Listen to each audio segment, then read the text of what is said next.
Hi everyone, my name is Rachel, and many of you guys maybe know a friend, a family member, or you yourself have experienced dieting.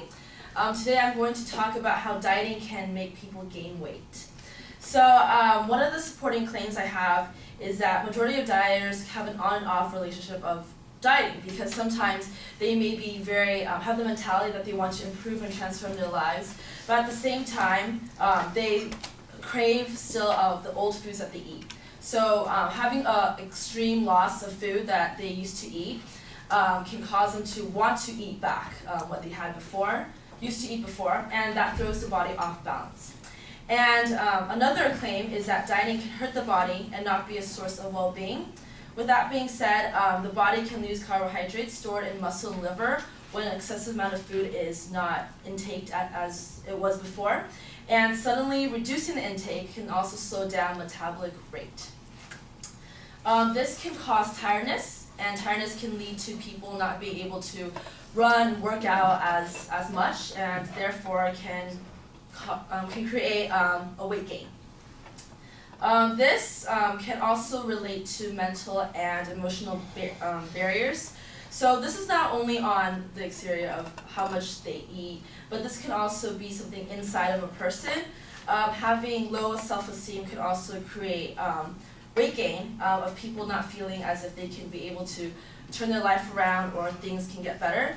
It can also be of the mentality of how much positivity that they want to put into dieting, because when one can learn to respect and love oneself more is one of the biggest steps to take. And it's not just of not eating as much or exercising, but having the mentality of wanting to make that life change and setting that goal.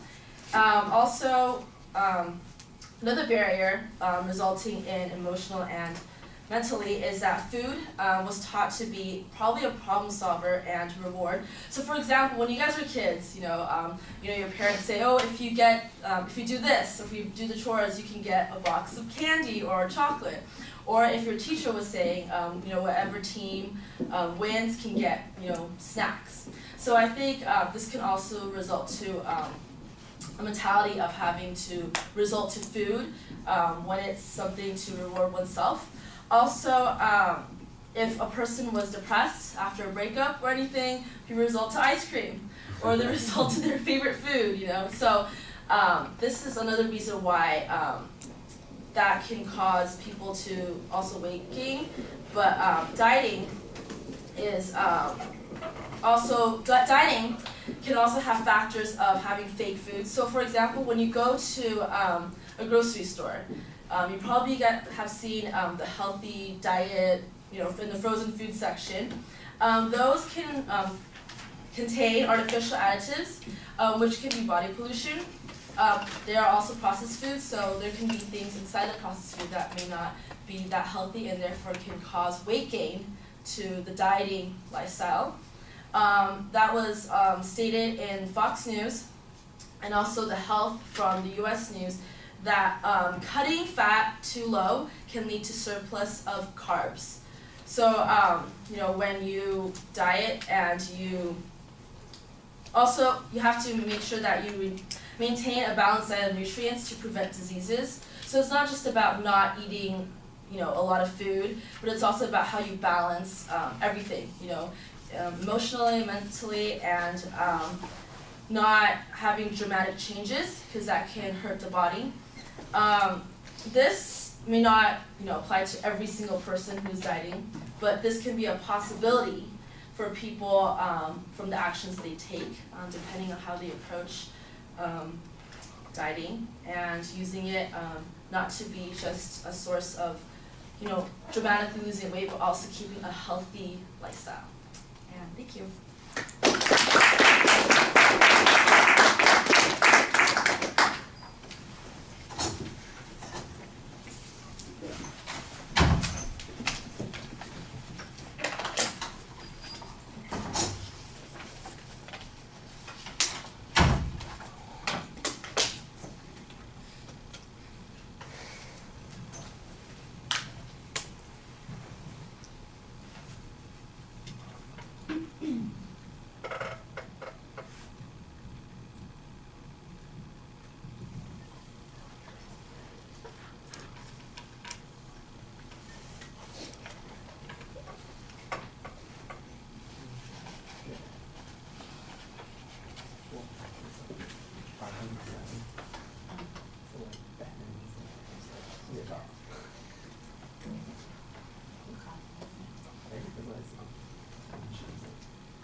All right, Rachel, I like the opening of the speech, trying to pull the audience in. That's fine.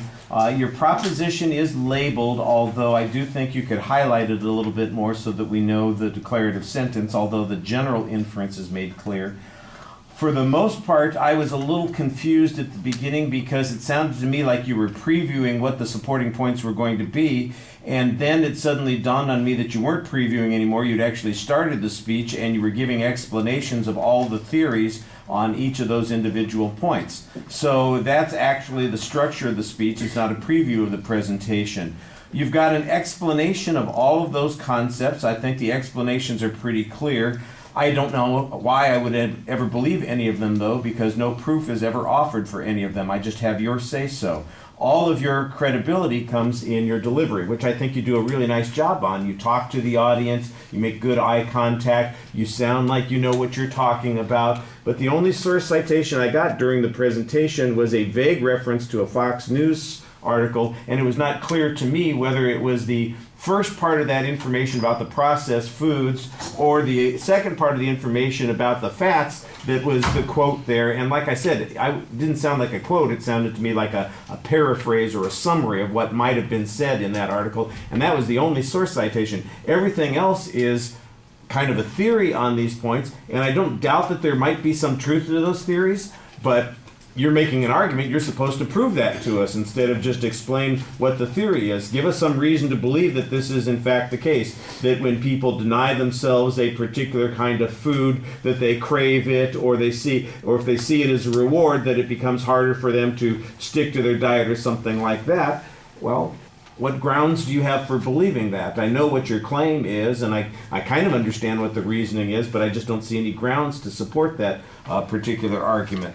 Like I said, there's not really any examples or statistical information on those points. There's some material that probably fits as factual data that I'm going to give you a little bit of credit for. And like I said, you did have that one source citation, but in a 6-minute presentation, when you're making an argument, that seems a little thin. It would be, imagine that this was a paper that you were turning in, and it's the equivalent of one of 3 papers that you turn in during the semester to any of your classes, your biology class, your history class, that sort of thing, and you had a single footnote in the paper.